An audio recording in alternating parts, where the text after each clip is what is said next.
Can I have my slides, please? So my presentation will be a little bit longer because it just introduces to the issue.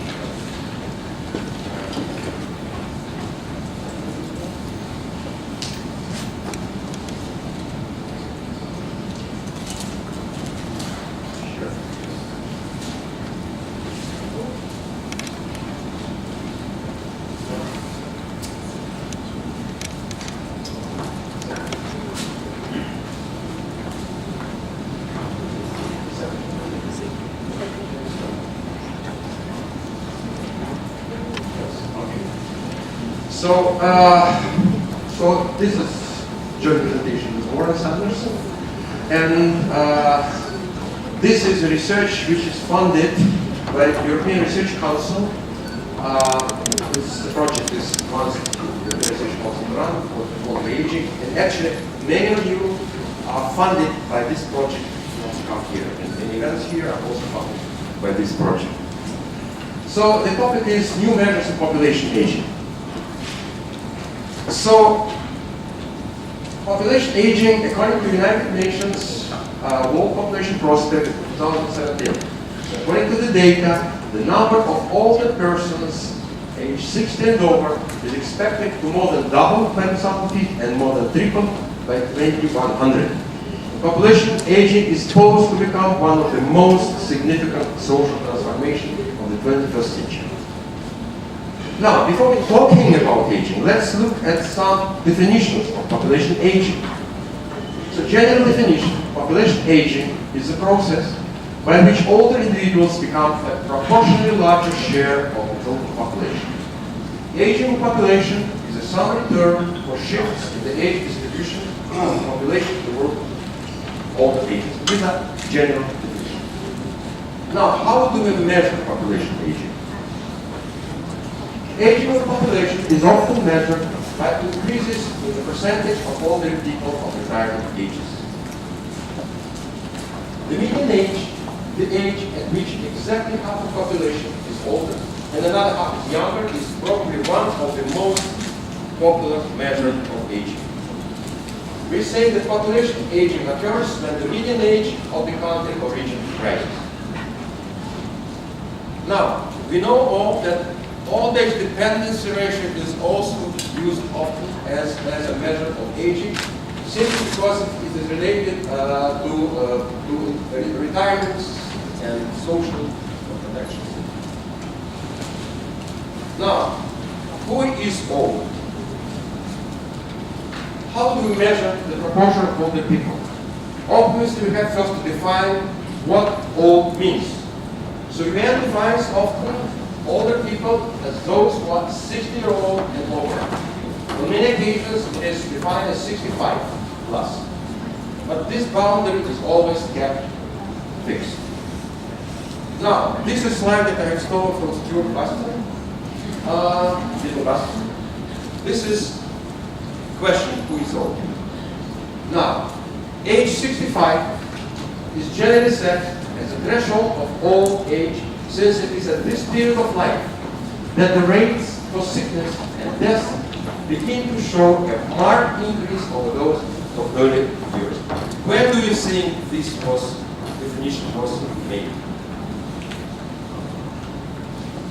1916. And we still consider people at age 65 old.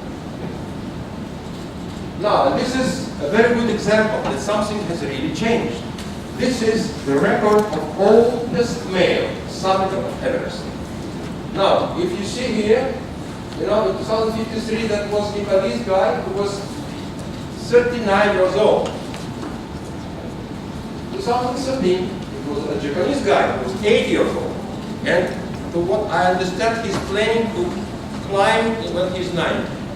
Of course, equipment changed, of course, technique changed, but also people changed.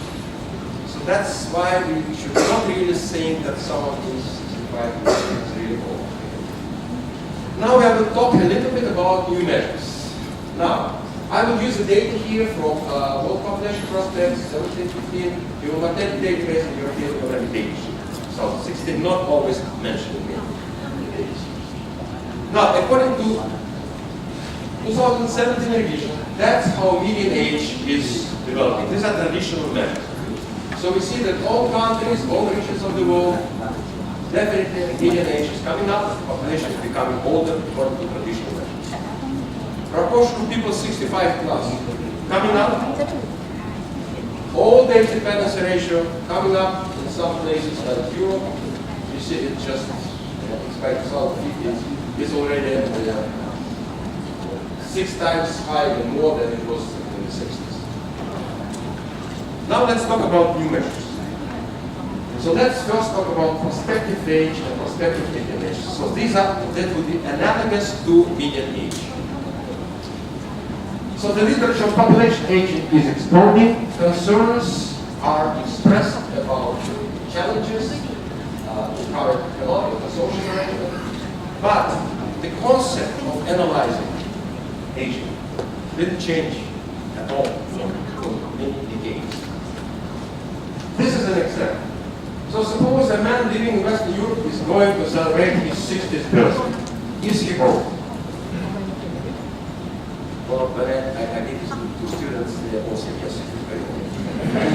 But I hope that we all know that consider that. So today, this person will be probably considered middle-aged, because around 83% of men, at least in this country with high life expectancy, will survive until this age.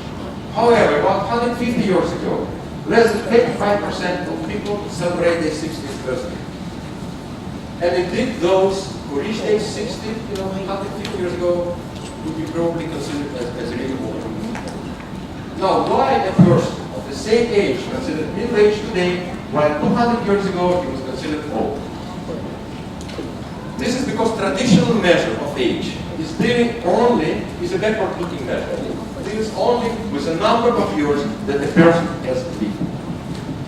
But this is incomplete measure because it ignores changes in life expectancy. And young and old is a relative notion, and the common reference is life expectancy. That's why in 2005 and then in 2010, with Warren Sanderson, we had 2 papers where we presented a further developed and new forward-looking definition of age called prospective age. And it is very important to have some measure which looks forward, because many decisions that people make are not only dependent upon how many years they did live, but they still think about how many years they may live in the future. For example, 100 years ago, it was probably very unlikely that someone would go to the university at the age of 55. Today it happens. Someone would not buy a house at the age of 70. It happens today. So people's decision focus. Yeah, okay. No, this is even worse. But.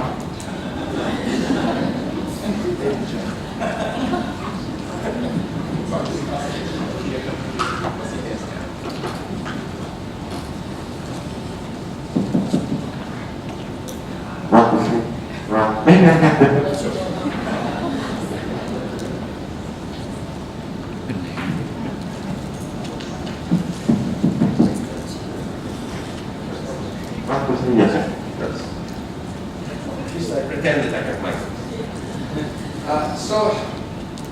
so many decisions that people make, they depend upon roughly what's in their sort of brain, how much, how long they can go.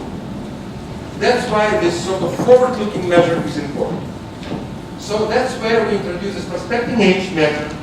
And prospective age measures how old people are, not only from the date of their birth, but also in relation to their lengthening life expectancy. So coming back to the first example, using this concept of prospective age, we may state that someone who is 60-year-old today may be in some respect equivalent to a person who was 43 years old, say 150 years ago.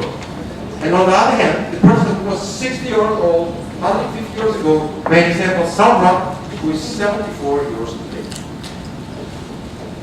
Basically, we recognize people of having 2 different ages. One is chronological age.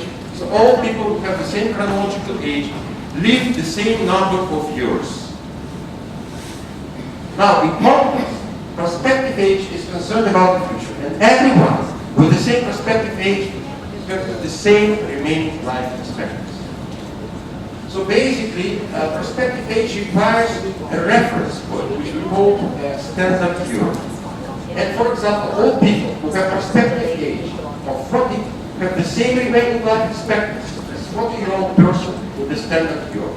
This is a little bit like in economics when you measure prices in the standard dollars. And then you have inflation, which is where you use a price index. Here, to recalculate these things, we have also standard curve, life tables for the standard curve, and we use life tables to calculate ages. I will show you in a minute. So basically, after we introduce that, the term inflation of age here. Now, this is an example. So all those people have the same prospective age. What we have here? We have here Chinese data.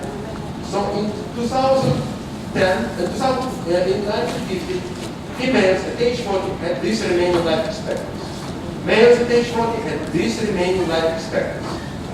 Now, all those people at those periods have exactly the same remaining life expectancy.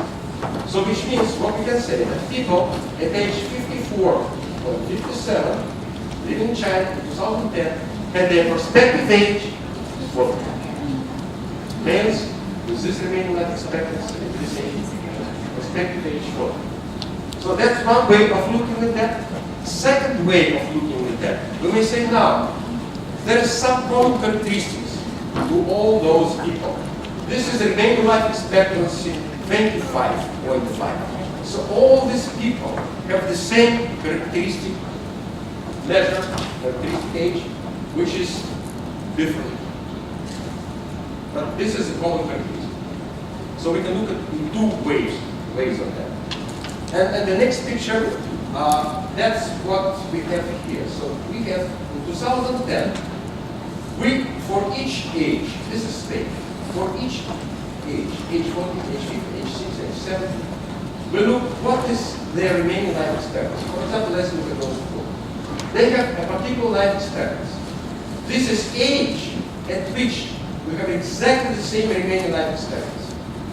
So which means that in 1960, people in Spain, males in Spain, at age 30, had exactly the same remaining life expectancy that they had at age 40 in 2010, which is scientific justification for this is a new surface. You have the same for age 50, for age 60, well, for age 80, those who were 80 in 2010 are something like 72. But this would be valid for almost all countries with relatively high life expectancy. That's China. In China, 40 is a new 20. For Japan, 40 is a new 28 compared to 2060 and 1960. So the United States, so basically everywhere we have 40 is a new 30. Thailand, 40 is a new 30. 50 is a new 40. So that's basically, if we look, a little bit different than how we measure age. Oops. Now, let's look at the history of aging. If we define this sort of new definition, if we have this new definition of age, so we can use this concept of prospective median age, where simply median age is age. We select a particular standard, and then we measure how this adjusted life expectancy adjusted or prospective median age, as we call it, how it develops. Now, here we have Switzerland. As a standard, we select 1980. That's the point where we select. Now, this is traditional median age. This is prospective median age. So they cross over at the euro standard, because this is a standard, they cross over. It's like when you measure prices in dollars, for the euro, when you select the constant dollar, then all cross. So that's the same. Now, that's why it's important to see not the level of prospective measure, but to see the trend. So if we, for example, have selected, 21 as a standard, this whole curve will come down. Now we see a very different trend. Median age comes up, prospective median age comes down, which means populations are becoming younger. The same in England and Wales. This is traditional measure, this is prospective measure. So prospective median age comes down, population becomes younger. It will hold for most of the countries with high life expectancy. Now, projections. So here we have projections, population division, 2017 revision. What we have on the right-hand side, from the left-hand side, we have median age, traditional median age. Here we have prospective median age for major world regions.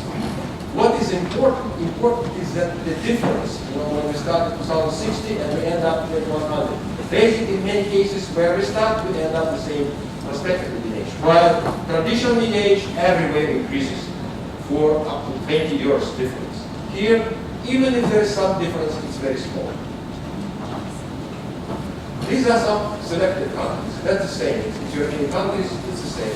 If you look at traditional median age, it changes quite a bit. If you look at prospective median age, in many cases you just count where you started from. Or you even have decline in median age, prospective median age. Even if you compare it to 1960s. Now, probabilistic projections. So this is also based on UN probabilistic projections, revision 2015. So what we have here? We have here the median age. This is 95% confidence interval that median age will be in this area, in this area. Now what we see here, this is traditional median age. This is prospective median age for China. So we see that, first of all, the level is different, but as I said, the level does not matter that much. They start from the same level, but the trend is very different. So basically, at the end, we end up where we started, 2015, but the range of uncertainty is about the same, which will not be the case in some other populations, which I showed later. Now, second measure, proportion of old age. This is aggregated life expectancy at age 65 for low activity OECD countries. So this is aggregated trend. So you see that life expectancy at age 65 comes up. Now, age at which life expectancy at 15 years and less. Why 15 years? Because if you look here at the previous picture, we have somewhere in the 70s, 60s, and 80s, we have remaining life expectancy at age 65, 15 years. And many people who already consider being old, at that period, and many pension systems would already claim that people have to retire because they're old, and people who are retiring at age 65, at least in many European countries. So they will just fix this 15. So that's age when remaining life expectancy is 15 years and less. So you see, in the 80s, it's age 65. Now it's much higher. So now it will go here, so it will be more than 7. So people remaining life expectancy age 15, with the remaining life expectancy age 15, and less when they reach the ages above 7. Now let's assume that someone is old, it used to be in the 60s, 70s, when on average remaining life expectancy is below 15 years. How do the proportions of old look like with this definition? That's how it will look like. This is aggregate for most of the OECD countries. So this is a proportion of people with remaining life expectancy 15 years and less. Basically what we see here, no aging. No aging at all. So this is average. Now let's look how future looks like based on UN forecasts. So, on the left-hand side, if the proportion of people is 65 or old, consider people old, 65, consider old. So we have the proportion of people, of course, it's increasing tremendously. Now, this is proportion of people above old age threshold. We consider people old. The remaining life expectancy is 15 years or less. That's what we have. So these are for major old regions. These are selected Asian countries. You see, of course, this proportion of people comes up very strongly for most of the Asian countries: Thailand, China, Vietnam, Philippines, Japan, Republic of Korea. But if you look at the prospective test, above old age threshold, proportion of people above old age threshold. The picture is very, very different. old age dependency ratio. Here the picture is even stronger because this is traditional old age dependency ratio. Here we have prospective old age dependency ratio because here people are considered older at older ages, but on the other hand, they considered in sort of labor active ages also for longer time. So here the pictures, and these are Asian countries. So like Asian countries, see pictures completely different, just like different world. And these are European countries. Prospective old age dependency ratio. This is traditional old age dependency. This is prospective old age dependency. Once we adjust age, who is considered threshold, who is considered old, with remaining life expectancy, with increasing life expectancy, the picture is completely different. And we have to do this because people are very different. At age 65, they're very different. When they were 100 years ago, 50 years ago, what are they doing? What are they going to do? Now, these are probabilistic projections. You see, here we have Germany, proportion age 65. This is traditional proportion. This is proportion above old age threshold defined as 15 years or less. It's not only much lower, but uncertainty is much less.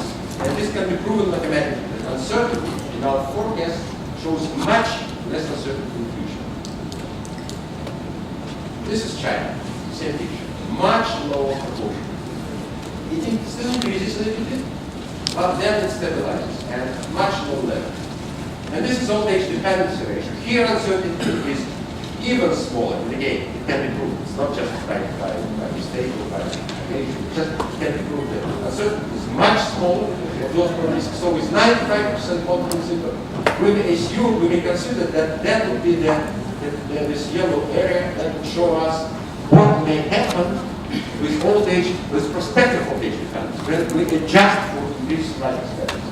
And this is traditional old age dependency. And the same for China.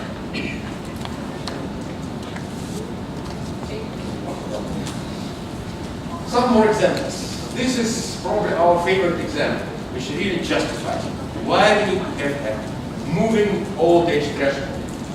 Now, we have here, I hope you can see, we have here 5-year death rate and 2 old age thresholds.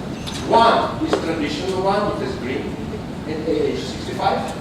We see that goes like that for England, France, Italy, Switzerland, Sweden, and the Netherlands.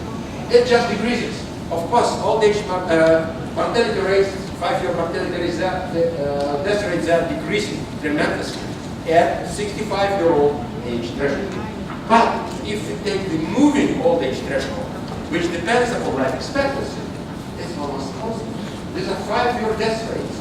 If we look at changing old age threshold, so it's now 15 years and less, with remaining life expectancy 15 years and less, it's almost constant everywhere.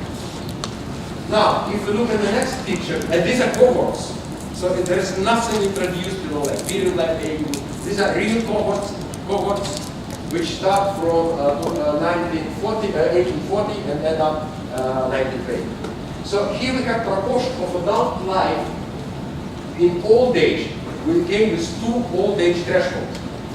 So adult lives we consider people, personal years lived above old age threshold, divided by the personal years lived above age 20. We consider adult life starts at age 20. So this is traditional measure, 65, it comes up. So the time or the proportion of adult lifetime that is being lived above old age threshold, and it's fixed 65. It's coming up everywhere. Well, if we use our new prospective old age threshold, it's basically constant. It is even a little bit less. People spend even a little bit less time in old age. Now, this is another interesting picture. Whom should we consider old, above old age 65? So if we also consider now our new old age threshold. So this is proportion of people above old age threshold among those who are 65 plus. This is the information. Now we see that in 1980, in most countries except Japan, United States, and that's in France, people, not 100% of people would be considered old above above age 65.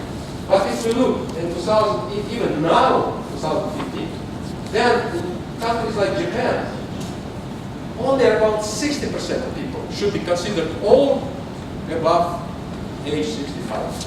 And in 2015, just in many cases, we have between 50 and 60% of people could be considered old. Others should not be considered old. So tremendously overestimate the number of older people if we take into account characteristics of people. Now, this is adult life above age 65 for selected countries. It comes up. This is old age threshold, how it looks like in those countries. You see, if today is something like, if we consider, so this is age when remaining life expectancy is 15 years and less. So you see it started from something like 65 in the 80s, and it comes up for females up to 70, males, up to 70, whatever, 5 by 2050. And it's even high, it's almost approaching 80 for women. That's old age threshold. So now adult life above old age threshold. If the group is moving old age threshold, comes down. So people spend less time at old age. They are much healthier, so they should not be considered old.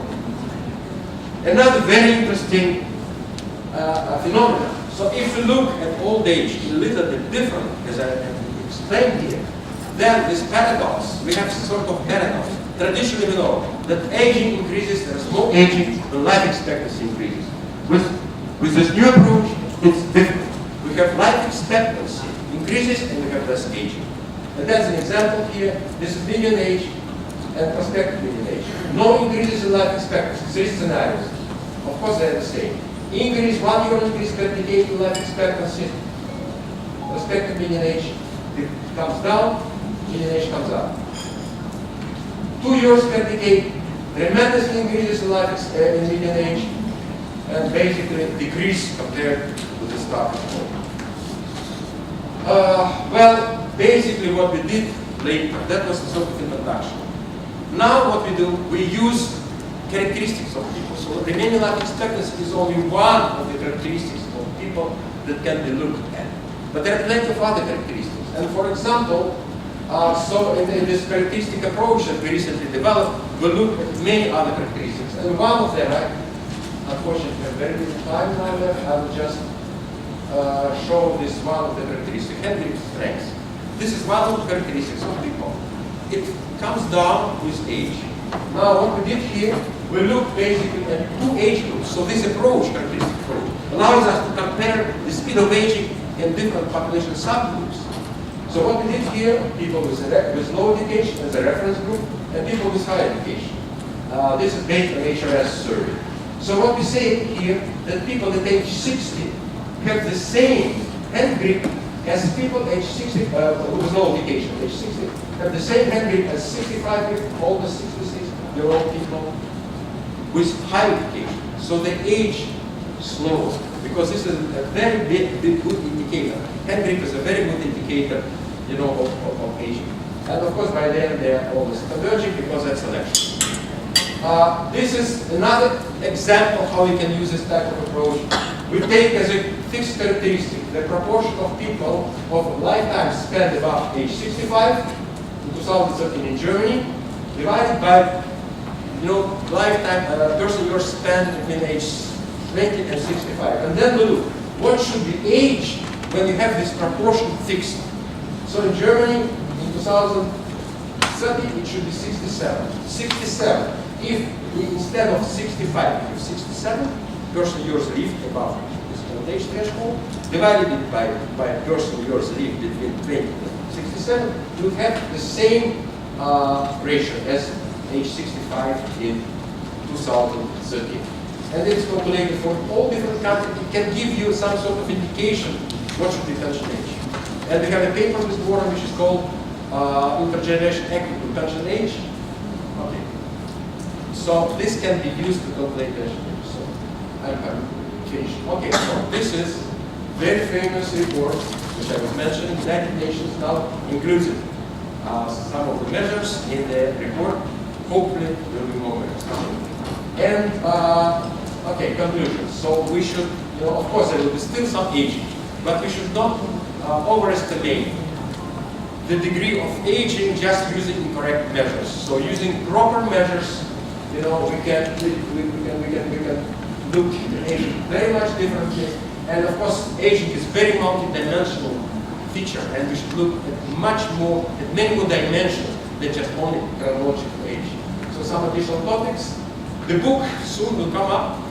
Many of the things which I'm talking here about, more than I will finish the book, which will be rather to success for perspective longevity and new vision of population aging. And we have classes here, Chulalongkorn University, where we are basically discussing what I was discussing here, but with much more details, the way how you should calculate it, the technique of doing all that, and so on and so on. Thank you very much.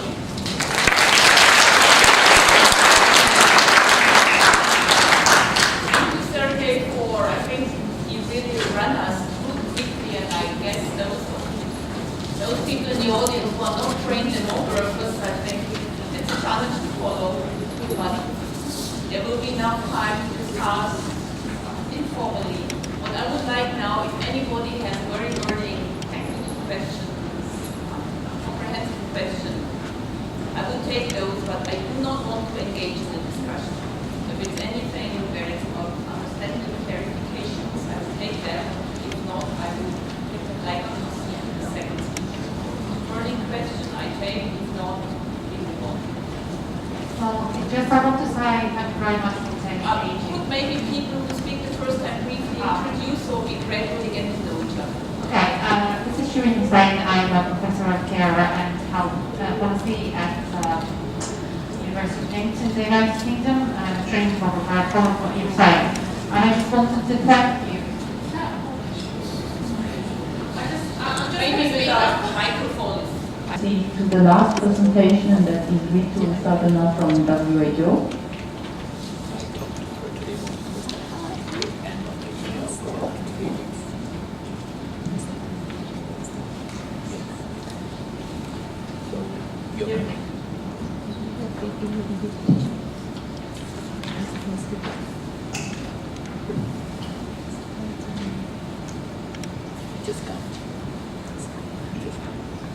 Okay, well, thank you very much, and I really appreciate the invitation to be here and to participate in the dialogue. I'm going to walk around a little, and I think that we have about 15-20 minutes. Yeah. Okay. All right. And I acknowledge that several people have contributed, particularly my colleague Jyotis, who wasn't able to come. And I think it's good I come after the two speakers, because maybe I can try to address some of the practical things that we're thinking about, really from a policy perspective, on how can we use some of these measures so that because we're really keen to support ministries of health and a lot of other stakeholders, but we also want to have something that older people themselves think is meaningful. And we're not quite there yet, but that's where we'd really like to have contributions to this conversation.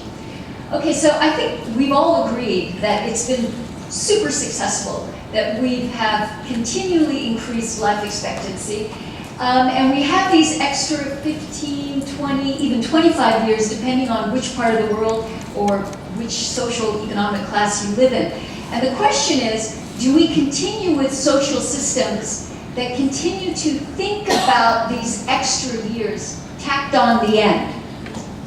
Or do we develop social systems, economic, political systems, that enable us to use those 20 years, or 15, or 25, throughout your lifespan? And thinking forward, this is the kind of world we're hoping that we construct, where those extra years are not only tacked on at the end, but of course, to be able to do that, those extra years have to be in good health. And just to address, I think, one of the questions earlier is, we're seeing that if you look at healthy life expectancy, at every age, even into oldest age groups, there's been an increase in healthy life expectancy since the 1990s. even at the very oldest ages, at 95 plus, there's a slight increase. So we know that life expectancy is increasing, and healthy life expectancy not quite as fast, but it's also increasing. But not all people are actually living as long or in good health. And here I've just put the life expectancy at birth and years lost to disability or less than perfect health. And all the orange dots are women in 194 countries, and all the blue dots are men in 194 countries. And basically, it's important, I'm going to point out that we have about 30 countries in the world where people still don't have an average life expectancy of 60. We have to be very concerned and don't leave them out. But we also have 4 countries where the average life expectancy is really high, but they've also reduced the years lost to disability. And I think we have to remember that that's the aim that we want to go to. I can't go through more details now, but during the next day and a half, I'm happy to talk about that more. But before we talk a bit more about the health adjustment, because that's really my focus, there is a few things I want to say about morbidity and mortality. And that's that we have to include older adults, and we have to count them, and we have to disaggregate that information.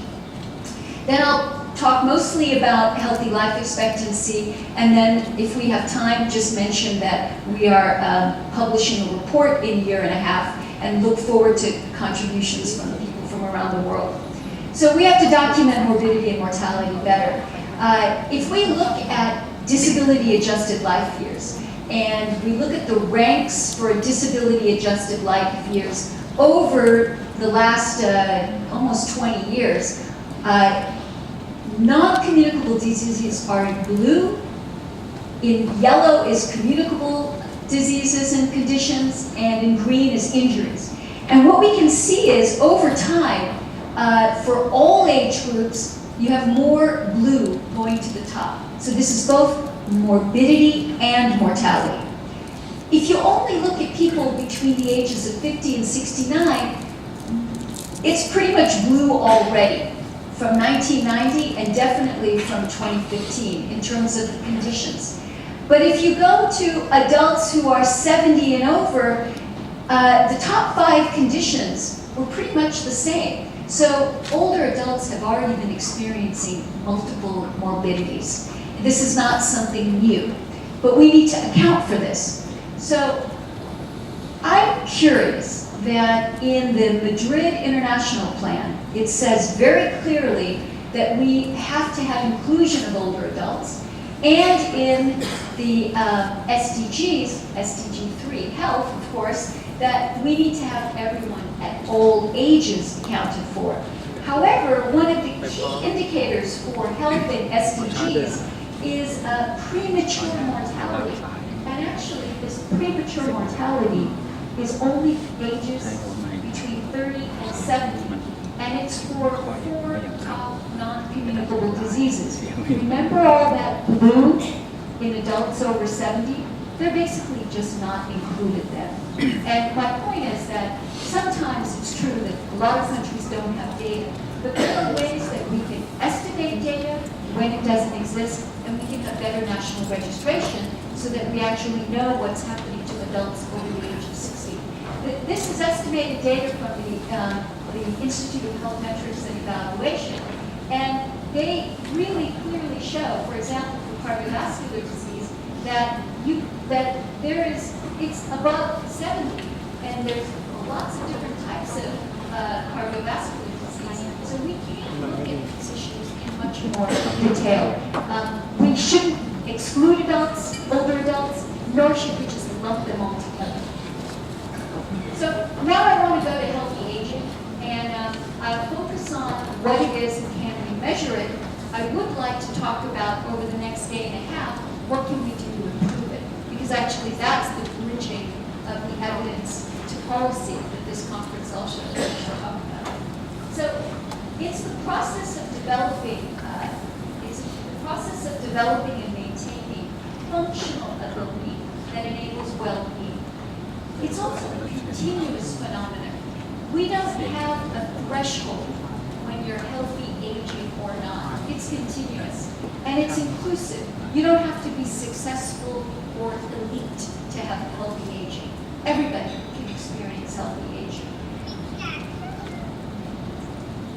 So, and these are published in, this was published in the report we had in 2015. It was also endorsed by member states of the Global Strategy on Aging and Health in 2016. It has two components. One is functional ability, and it reflects your interaction between an individual's intrinsic capacity and the environments that they're living in. And everybody, of course, is living in a unique environment, both the social, economic, built environment. And the intrinsic capacity, one could say that within the skin, is determined by many factors. Underlying physiological and psychological changes, health-related behaviors, and of course disease does matter, but we're taking a person-centered perspective, not a disease-centered perspective. So if you have over a life cycle, you have different levels of intrinsic capacity. You could have different levels of functional ability in terms of your interaction with the environment. And our key is to understand not the age, but different phases. So we're suggesting there is a high and stable capacity, and that's what we want everyone to be in. But there may be a period when you have declining capacity, and we want to understand how can we reverse that or support people if it's temporary.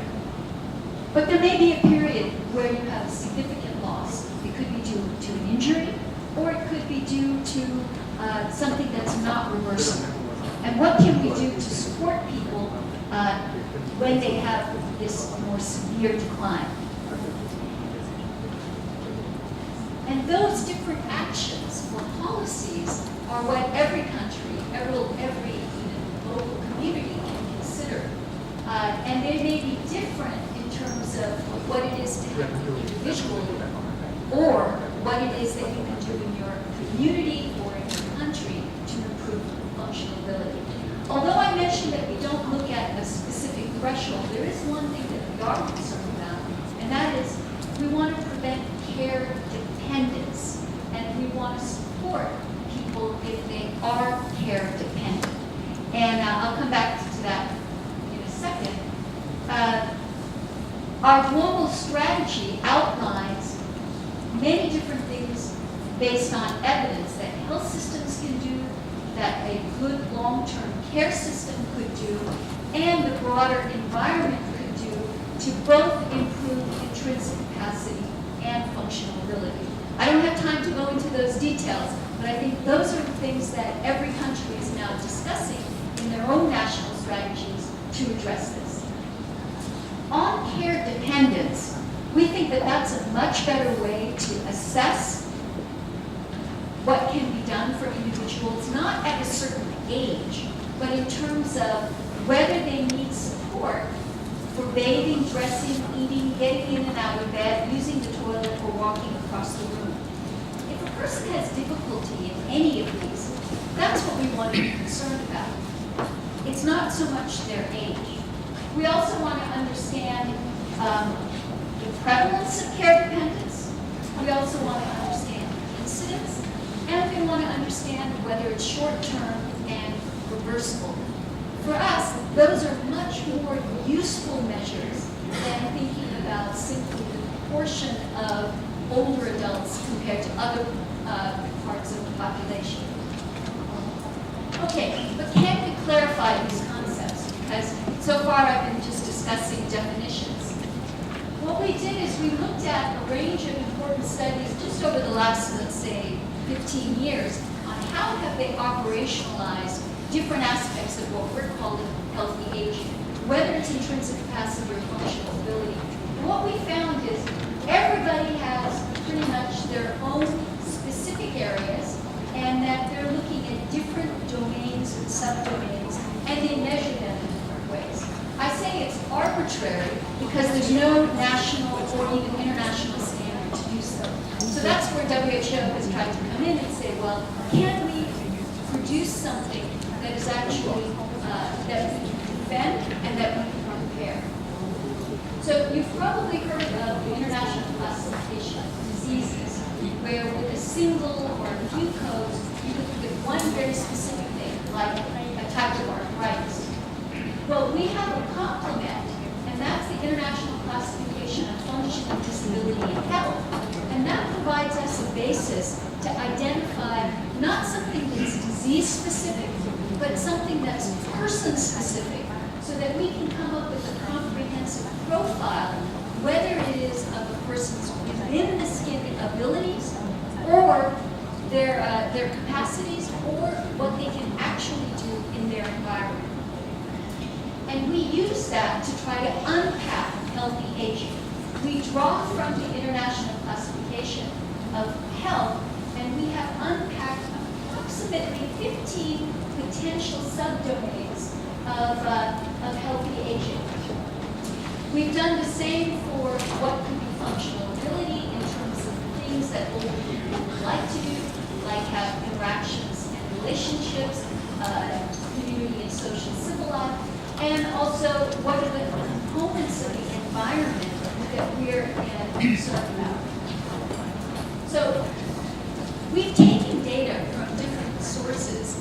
This one shows from the Health and Retirement Survey, and we've populated those different areas. We've used two different approaches to test this. One is sort of concept-driven, where we put in variables based on the actual domains that we identify. And we see that from our analysis, it works. It's pretty good.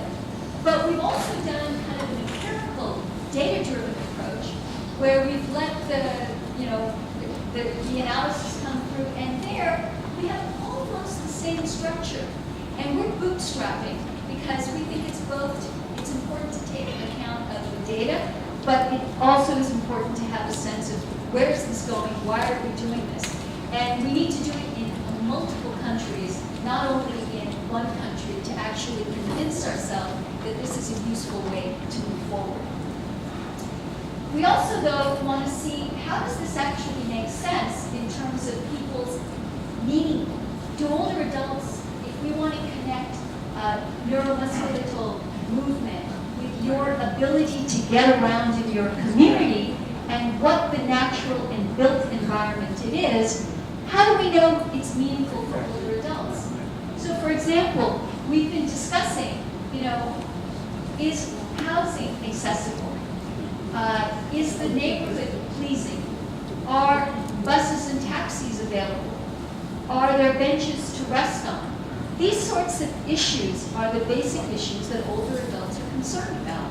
And so what we want to understand is not only are the questions correct in terms of the types of analyses we're doing to pick up information from existing surveys or other sources of data, but when you interpret the information, is it really useful to support older adults?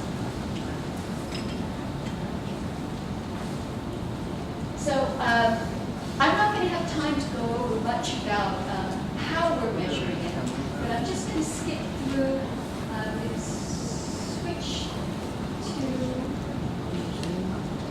what does it mean. So we've actually looked at intrinsic capacity in many countries based on nationally representative surveys. And this is from Russia, and this is a distribution of the intrinsic capacity score.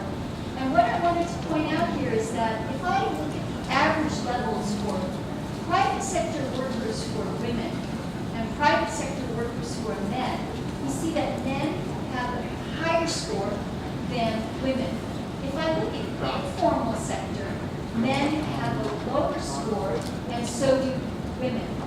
The private sector workers in Russia have a better score, and informal have a worse score. If we go to India, what we see is that actually men, whether they're in the informal sector or in the private sector, have a better score compared to women. It's just one indication that when you come up with a score, you have to then really understand, what does it mean? Does it make sense? And we're in the process of trying to understand that. We have to do that within each country, and then we can look at things across countries. For functional ability, we're doing the same. Now, this is a little more complicated to compare because every single person's functional ability depends on their particular environment. So in a study from India, which is very comprehensive, we have a distribution of functional abilities, a crude distribution. And what we see is that the distribution for women, which is in blue, and the distribution of men, which is in red and pink, that the entire distribution for women is a little bit less than the distribution for men. And we're discussing what are the population-based approaches, not only to improve at the one end of the spectrum, but actually to shift the distribution. So I'm just going to skip to the very end because I'm out of time. To say that what we're trying to do is to set up a new decade of healthy aging that's aligned to the last 10 years of the Sustainable Development Goals. And we've got many different networks and policy initiatives, and we're encouraging countries to develop national case studies to inform this process. And what we hope to do is working together to really have this platform of the decade to advance not only governmental policy, but really working with civil society groups, for example, Help Age International and the International Federation of Aging, along with our UN partners, that we can identify what are the specific goals and targets that can complement the Sustainable Development Goals so that older adults are counted and visible and that they are supported to be and do the things they value. So they have the functional ability as well as the intrinsic capacity to pursue what they want at any age. Again, we're not looking at a specific threshold, but we're trying to have information that supports both the baseline and the monitoring of older adults' abilities. So I'd like to thank you for your attention, and just note that in 3 days, on Wednesday morning, with our country office here in Thailand, we're having a half-day meeting with national stakeholders to discuss what could be, from our national stakeholders' perspectives in Thailand, a case study that would support their priorities in considering the type of information they have on older adults, not only from the health sector, but from multiple sectors, and how this information can be used best to not only inform policies in health, but multi-sectoral policies, and also that this information can be used by civil society in Thailand. So thank you very much.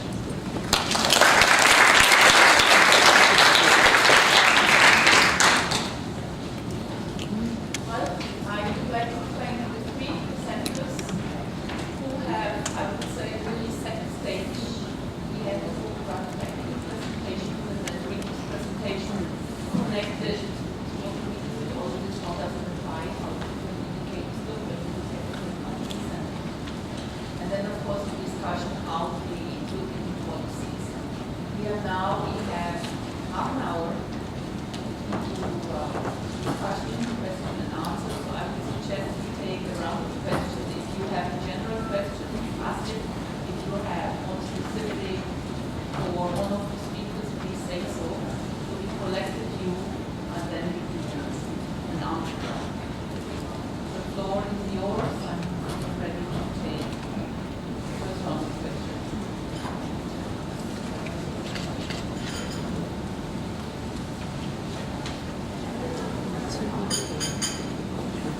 Do we have microphones?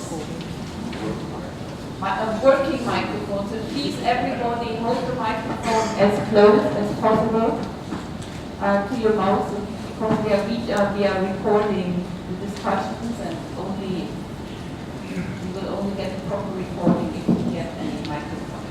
you have the microphone working then.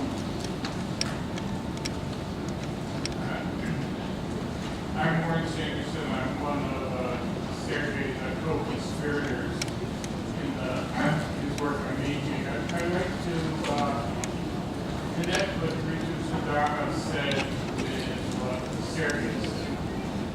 I think the most clearest connection is that both perspectives tell us that we should not think about aging in terms of chronological age. We should be thinking about aging in a different way. One which is more sensitive to the characteristics of people, whether it's their intrinsic capacity or their functional ability or something of that sort.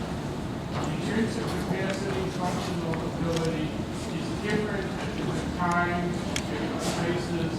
It's not easily summarized by chronological age.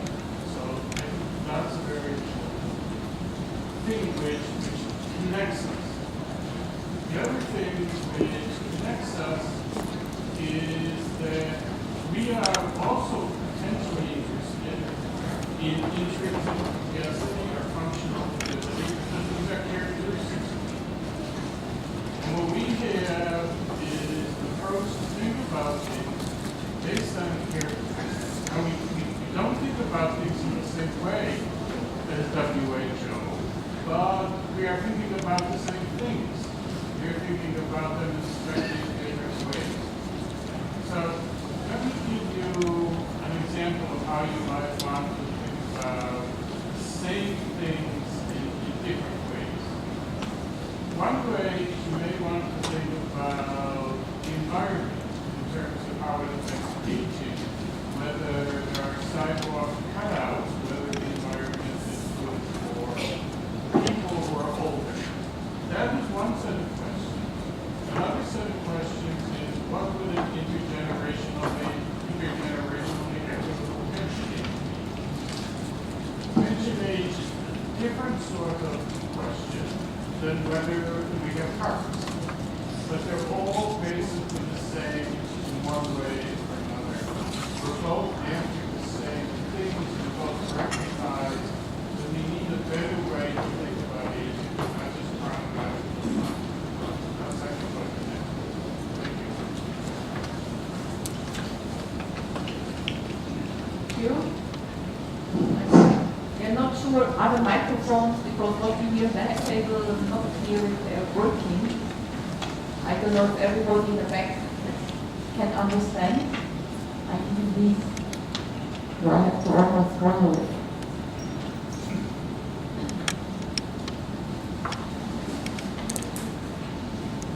Further questions? Again, please briefly introduce who you are, maybe the institution, so we get to know each other.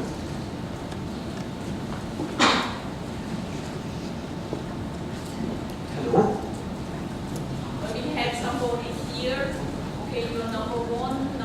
Or does your microphone work? Yes, it's working. Yeah. Okay, I think the person. Okay, maybe we take this trend. Okay. For the microphone, so number one, number two. Do we have somebody else? Number three, number four. For now. Yeah. Thank you very much. I'm Jamita Bandari. I'm from Nepal. And my comments on the Dr. Ritu's presentation was a really insightful presentation and very interesting. In the case of the healthy aging, I would like to share that in the health system, I mean, in developing countries like Nepal, I think there are very little initiatives to measure to measure the mortality or to measure the morbidity of the older people, I mean, the senior citizens. National health system does not adequately address the health issues of the senior citizens. Neither there are some studies or evidence on it. So, in terms of mainstream healthy aging in the national system, national policies, in terms of the nutrition and other issues would be very helpful. My question would be, are there any initiatives from WHO in those countries where how we can promote healthy aging, how we can provide support to the government in terms of measuring this mortality, morbidity, and creating new evidences so that national policies can adequately address the issues of healthy aging and the measurement of those mortality. Thank you. Thank you. Then I take the gentleman in the back. So It's men first and then ladies after. Next, Karoline. Well, thank you. So this is Muhammad Mainul Islam. I'm from Bangladesh, working in Dhaka University. So I have questions to the panelists regarding in terms of active aging or healthy aging, or whatever we are saying, or the healthy aging or healthy life expectancy. You think that we are living in a very unequal world, and in terms of quality of life or distance, what we are saying, that there are some variations among the regions in the world. In that context, I would like to particularly ask the question to the panelists that should there be regional differences in measuring aging, and how we can think in that way, if you so. Thank you. Thank you, and I will take the two questions. Can we have a microphone, please?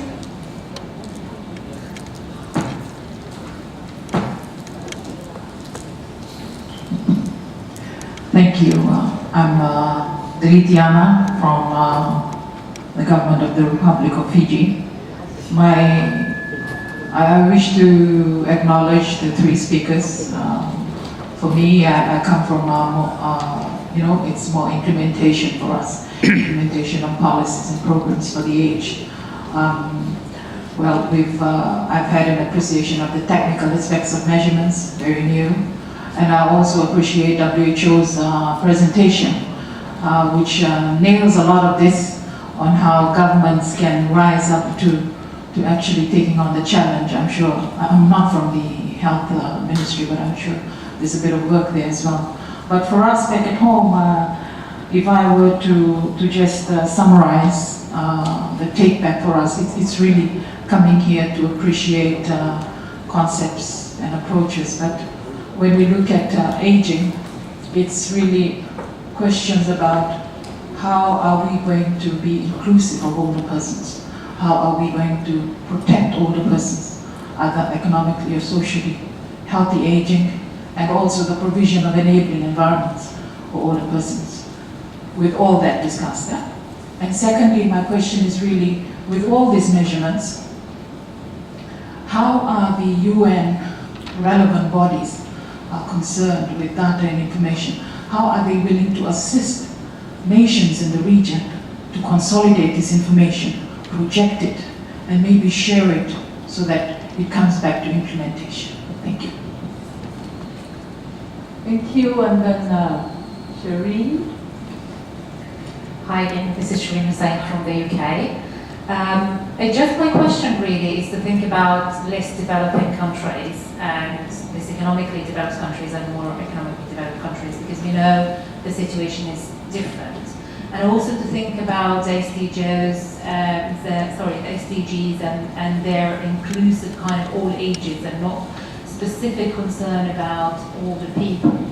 And how can countries where they actually experience both bulks of youth bulks and aging populations can consolidate the different priorities and the policies to look after unemployment and young people health and several things, and also healthy aging, and how big organizations like the UN and WHO encourage and support this balance. It's more of a kind of an inclusive policy, and obviously the situation is so different from different parts of the world. And some people in some certain regions feel that many of SDGs are very Eurocentric, Western ideals, that maybe it is not applicable easily in some of the conditions. So it's really to think broadly because it's an international kind of, we have so many people from across the world. And it is a real challenge. So I'm coming from a Middle Eastern and Arab perspective where there are real challenges for policymakers to balance things and what are the levers that could be done to focus on this kind of healthy aging and thinking about age differently. Thank you. Okay, I think we have enough for first response round, so I would now say ladies first, and let Ritu take the floor, and then ask the other two panelists to add. Thank you. Well, I think all the comments were really interesting. I'll just try to address a few. For the discussion just around looking at what health systems can be doing, I think the comment from our colleague from Nepal, the importance of aligning health systems to the needs of older adults and the rights of older adults is a big challenge, but there's a lot of opportunities with the big push for universal health coverage, which Thailand has been very important in, and along with Japan and many other countries. That's a place for us to try to ensure older adults services and that are included, and also that the financial burden on households that have older adults is protected. We have data from countries showing that older adult households that have an older adult, 50 and over, are more likely to suffer on all measures of financial burden. And so it's not just the services, it's also the financial side. And often the financial side in all countries, rich and poor, or richer groups and to poorer groups, are about prescription drugs, many of which are not even necessary, but they're spent. So there's many issues there. What WHO is specifically doing in the last 1 year, we released for the first time the guidelines on integrated care for older adults. So it's taking that person-centered perspective, and it points out 6 different areas to look at to support physical functioning, declines in cognition, specific things that are not often discussed, but really basic, like incontinence. Also to have programs to reduce falls and injurious falls. And what's really exciting for WHO is the first time a guidelines has included a component on how to support caregivers. And I say this is important, but unbelievable that it's taken up until now for guidelines from WHO to include the importance of supporting caregivers. Another aspect, just to complete that, is that our strategy that was endorsed by all member states, one of the objectives is to support long-term care systems. I stress systems because the first place older adults want to be is at home. And we really are trying to support countries to think of a long-term care system built around home-based care and community support, and then when needed, assisted living or institutionalized care. And that's a big challenge in terms of the sustainable financing and organization. But there's a lot of really interesting innovations from around the world that we're hoping to be able to share. And maybe just addressing one of the other questions in terms of to what degree should measurement be comparable or unique to each country. I think every country has to decide how they would like to link and report and analyze their data. But what we're finding in our conversations on policy dialogues to improve coherence is that, for example, in this region, the Southeast Asian region, there is a regional strategy for aging and health. And for example, Thailand has a national strategy, and there is a global strategy. And we are trying to ensure there's policy coherence. But in order to have accountability, we need to have some way at each level. And within a country, you can even go to the subnational level. If you look at age-friendly cities, for example, to see, well, are we making progress are we actually having the intended benefits? Are we really supporting older adults and their families? So I think it's more important to have measures that answer that question. But I'll just quote the Minister of Health from Qatar. I was there 2 weeks ago, and he said, please, we need to use the international standards because I don't only want to understand improvements in Qatar. I want to be able to compare Qatar, not just within the Eastern Mediterranean region, but I want to compare Qatar to the world. So I think there's a place for standardized information that can enable benchmarking within a country and also sharing information across the country.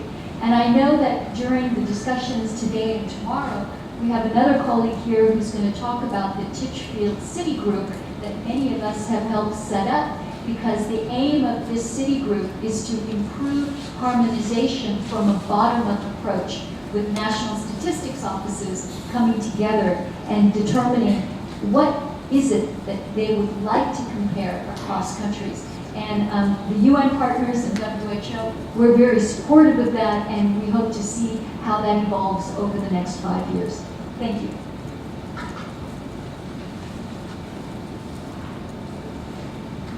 I think I will comment on this regional difference in measuring aging, because I think that this whole approach that was presented by Warren and myself is just exactly aimed at that. That we should not measure people just using their chronological age. We should measure people according to their characteristics, and those characteristics are very different in different regions. So that's the whole idea. So we should measure, for example, we should use biomarkers. We should use other data that we get from surveys. Although even then we have to be a little bit cautious, because, for example, if we use hand grip strengths to compare aging, then the speed of aging. Then, for example, Japanese would be a bit weaker than Americans, but that doesn't mean that they're living less, that they're less healthy. So we should be also cautious over there. But definitely, chronological age should not be used to compare regional differences in aging. I think there were two points we haven't addressed yet. I think one was, what can the UN do, particularly the question coming from Fiji, and I might ask my colleagues from ESCAP if they could respond, because they are the UN, at least the regional commission, working closely with the countries here. For us from New York, what we generally do, we might have small technical projects, but we generally let the lead be taken by the colleagues from ESCAP. I don't know if Sabine would like to say something to this effect. I don't have a microphone, but I'm happy to speak up a bit. As I said, there was UNESCAP, and we do capacity development in countries. I welcome that Fiji is present. In fact, we had worked with our sub-regional office in the region to have representative from the Pacific here. So we're doing capacity development in different parts of the region. We're also, for example, working with ASEAN on developing an aging index that will reflect some of the work. So we're active, and I'm happy to engage with you after the meeting and see how much more we can do. But I can speak for ESCAP that we're really interested in working with countries, and it's not only UNESCAP, but we're also collaborating on capacity development with colleagues from UNDESA, with WHO, with Help Age, of course. So there are many regional partners here, and we're interested in continuing that work. Thank you. Thank you, Sabine. And then there was one question, it was a bit more general nature, and that is, how can we combine policies, approaches, and not only look at certain segments of the youth and then older person. I think one, and just listening again to Ritu's presentation, of course, if we add only the 20 years or the 15 years or the 30 years, the 60 years, but what we really have to think aging, and when we all talk aging, people think aging, it starts by the age of 60, but we are aging the moment you're born. And of course, the whole issue, we have to rethink the approach to aging, thinking if we live longer, healthy life, and how you when you use the kind of food you eat or not eat, the way you're brought up, that impacts through the rest of your life, if you're male, female, depending on where you live, and that goes back to what Sergei and Warren then do. So I think that is where we also from a UN point of view, and I guess, and I'm very honest, we are also fragmented. We are also looking at certain groups, and these are our mandates, and that is the focus we are looking at. But I think with the SDGs and gradually also from a UN point of view, we are trying to also work across agencies or in collaboration, UNICEF, with Help Age. I've lived in the Caribbean for 8 years. We have done workshops, UNICEF looking at youth and working on older persons, looking at disaster preparedness, for example. So I think there is more and more rethinking of looking at different age groups, looking at different populations, and combining it, because we have to move away from the whole issue of fragmentation. But yes, there is a long way to go, but we definitely, particularly with the demographic transition, with the so-called youth bulge, is definitely where we say, that is a window of opportunity where we have to push for creation of employment, social security system, how to finance those. And if you take advantage of the demographic window of opportunity, we are better prepared for whatever else is coming down the road. I think it's a very general answer, but we all know the UN things are moving slowly, but I would say we're moving into that direction. Yes, we have time for a second round, maybe another 8 minutes. So maybe we take another 2 or 3 questions. Maybe brief to the point questions that we will be able then to answer, also brief to the point.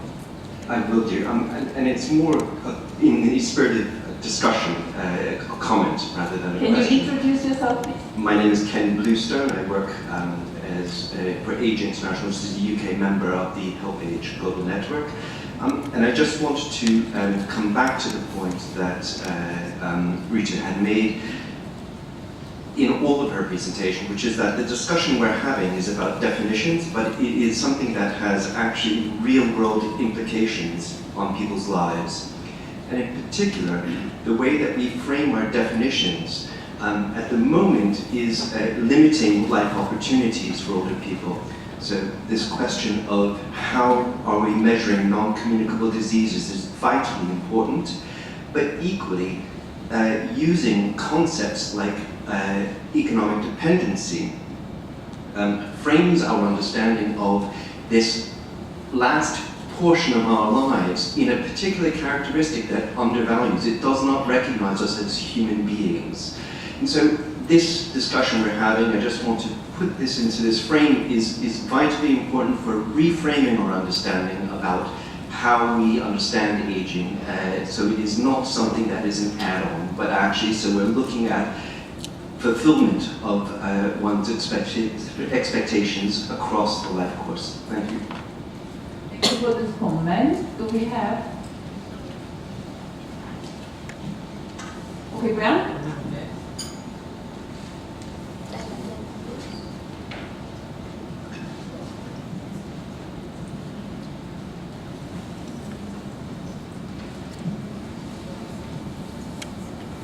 Okay, maybe this one works. Okay, thank you. Thanks for this presentation on the path-breaking scientific innovation by Warren and Sergei.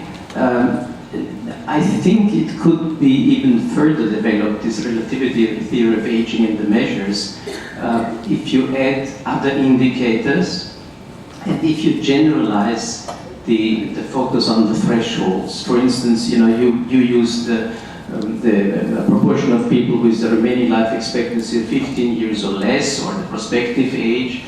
But what about the mortality risk, for instance? This shows you could do this very same reasoning with 1.5% mortality risk not surviving till your next birthday, which was traditionally at the age of 65, but this has moved up to, in many countries, to the age of 73. So you could use 1, 2, 3, 4, whatever percent of mortality risk at given age to do the same. The same you could do with survival rates. Survival rates is another. Also the historical timing of population aging, even traditional indicators like the median age thresholds, if you generalize them, if you say, okay, what does it say about the society if the median age is 40 or 50 or 20? The use bulge societies, and you know, where are they at a given historical point in time? When will societies have half the population having more than 40 or 50 years ahead of them? And the historical timing, even in neighboring societies, is very, very different. So the year when the threshold, when old age dependency ratio is higher than youth dependency ratio, is 80 years earlier in Italy than in neighboring Turkey, so to speak.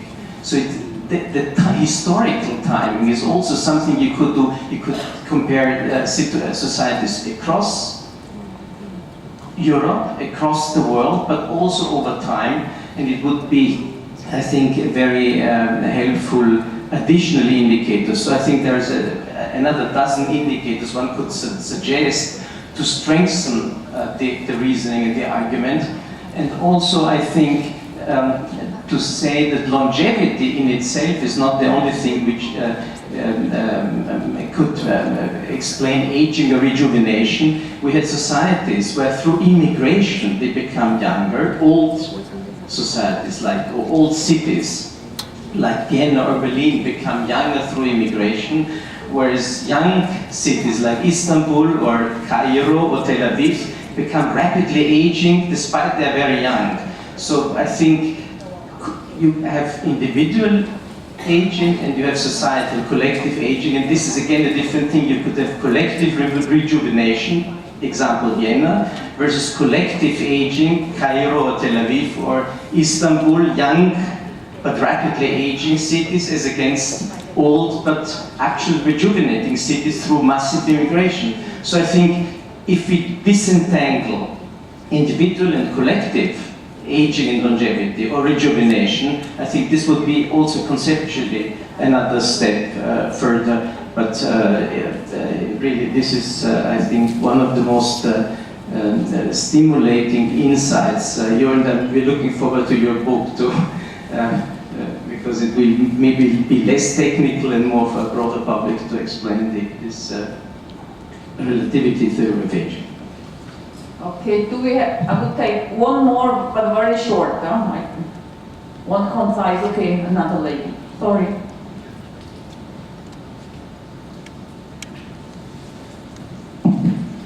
Thank you, I'm Vasana from UNDESA, Thailand. I really appreciate this excellent session. I would like to add also one point in which I think that we haven't discussed is about intergenerational support. If you're taking the life course perspective, there are a lot that we can consider. How really through the life course from birth throughout until you are in old age, through working age and old age, the role of the governments and the family themselves, how they can interplay and support that. So I appreciate further discussion on that. Thank you. Thank you. So I think we had pretty much the comments, but I will give each panelist, I will give an opportunity to Sergei to respond to the new thinking or additional thoughts to expand his relativity theory on aging. I see you at what level we are here, I think. Okay, Sergei, you have the floor. Thanks very much for your comments. Actually, I didn't have time to show exactly those pictures that you were sort of suggesting. It's mortality risk, survival, it's all basically done. These are just like the characteristics that we are using a lot, and we had a paper in Population Development Review.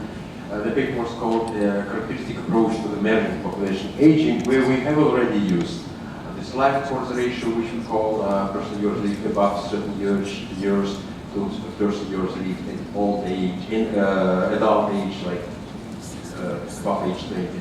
So we use mortality risks, survivorship, so we all use this. Moreover, we use a lot of biomarkers, so anything which can be defined as characteristic related to aging, that's what's used. I was just trying out a presentation which just gave an introduction, because there was simply no time. We need at least an hour, or even more, just to go through all those steps. So that was just to better understanding. And of course, I agree with you that there's still a lot of things to do with this Asian society, how we can take migration into account.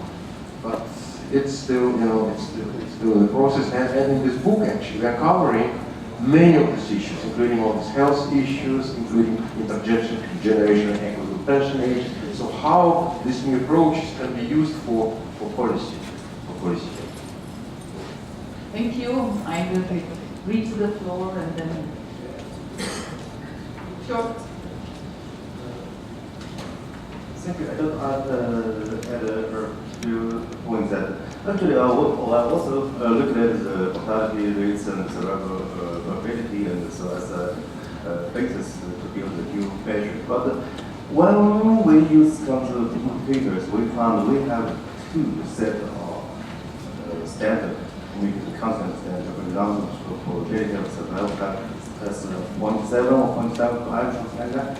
And once we set this kind of fixed constant, and then we encounter problem.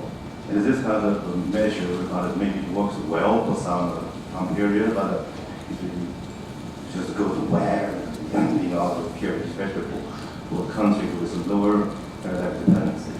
So I think this actually is very challenging. It's very challenging. Otherwise,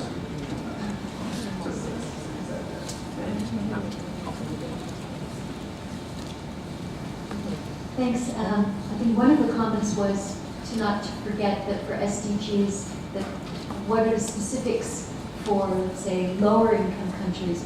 I just wanted to share that our new Director General Tedros at WHO, he's actually saying don't forget that the SDGs also apply to higher income countries and within the countries. So the importance for us over the next few years as we can improve some of the indicators in the accountability framework is to ensure that they really do monitor hopefully improvements that are useful for countries at all levels, and that there are certain things that older adults expect in terms of being able to do and be what they want. The exact specifics is unique to each older adult, but I think we can be smart and come up with ways to introduce a few more things through this bottom-up approach to ensure that older adults are included. The other comment in terms of encouraging the exchange of information is to note that in a year and a half, WHO will be publishing a new report on healthy aging. It will be a baseline for the decade, and so it will come out in 2020. We hope on the 1st of October, which is the International Day of Older Persons. And it will basically cover 3 areas. It won't be a big evidence review like our report from 2015, but it will include information on all 194 member states, where we are on healthy aging, and we hope it will cover intrinsic capacity in all countries and functional ability and information about environments on many. It will then discuss where countries want to be by 2030. So we are having a consultation with member states to identify what are the targets and where they expect and agree to be, and we will have projections for a range of indicators on from now to 2030 or beyond. And then the third section will be, well, how are we going to get there? And we will include maybe 5 to 10 important evaluated interventions in not only in the health sector, but also multi-sector interventions that are evaluated enough, either based on evidence reviews or syntheses or other ways which we feel meet our criteria, and then to show really how in some countries those interventions, once implemented, have actually improved things on a population level. And we are really seeking advice and examples from countries. So the report is not written, And we're really hoping to ensure that we can share examples from as many countries as possible. Thank you. Well, I would like to really express my appreciation for the panelists. I think we had fantastic, interesting, setting the stage discussions. And of course, I also would like to thank the audience for their challenging questions. And I think that makes people think and rethink what they do and how to frame it and what else to add. So I really would like to give a round of applause to the presenters and the audience.